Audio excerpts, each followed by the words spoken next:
जब आप रात के अंधेरे में आसमान देखते हैं तो क्या आपको सिर्फ तारे दिखते हैं या उनके पीछे छुपा एक खामोश सवाल भी। सवाल ये कि अगर हम ह्यूमंस न होते तो इस यूनिवर्स को कौन देखता, कौन समझता कि स्टार्स कैसे बने, टाइम क्या होता है, ग्रेविटी क्यों काम करती है। एक अजीब सा ख्याल आता है शायद यूनिवर्स को हमारी जरूरत हो।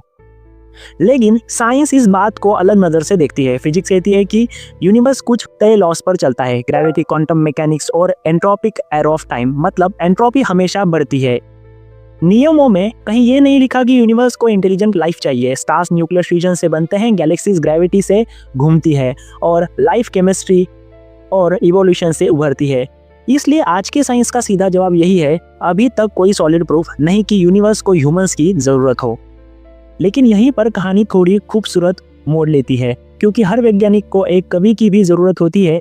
साइंस हमें हाउ बताती है और कार्ल सागन जैसे लोग वाई का इशारा देते हैं। सागन ने कहा था, हम कॉस्मोस का वो हिस्सा हैं जो खुद को समझ पा रहा है।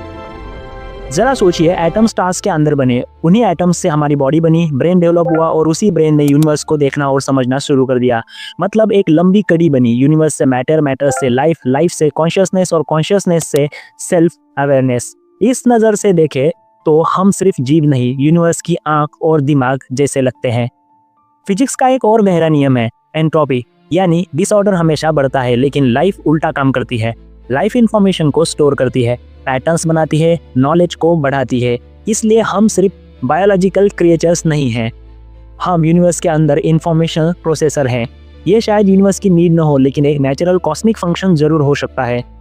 और अब थोड़ा फ्यूचर इमेजिन कीजिए, अगर ह्यूमैनिटी दूसरे प्लैनेट्स पर बस गई, स्टार्स की एनर्जी कंट्रोल करने लगी या कभी नए यूनिवर्सेस तक क्रिएट कर दिए, तब हम सिर्फ ऑब्जर्वर्स नहीं रहेंगे, हम यूनिवर्स की इवोल्यूशन का एक्टिव हिस्सा बन जाएंगे। उस दिन शायद सच में कहा जा सकेगा कि यूनिवर्स को कॉन्शियस इंटेलिजेंस की जरूरत थी। आज साइंस बस इतना कहती है, ह्यूमंस यूनिवर्स का प्लान गोल नहीं है, लेकिन यूनिवर्स का सबसे एडवांस रिजल्ट जरूर है। हो सकता है हम रीजन न हो, पर मीनिंग क्रिएट करने वाले पहले क्रिएचर्स हम ही हो। शायद ब्रह्मांड का असली सफर हमारे मिलने के बाद ही शुरू हुआ हो। अब ये हमारी जिम्मेदारी है कि हम अपनी चेतना से इस अनंत कहानी को क्या नाम देते हैं। इसलिए सोचिएगा जरूर, आपका एक विचार इस पूरी यूनिवर्स स्टोरी को बदल सकता है। मिलते हैं अगले वीडियो में। Good bye.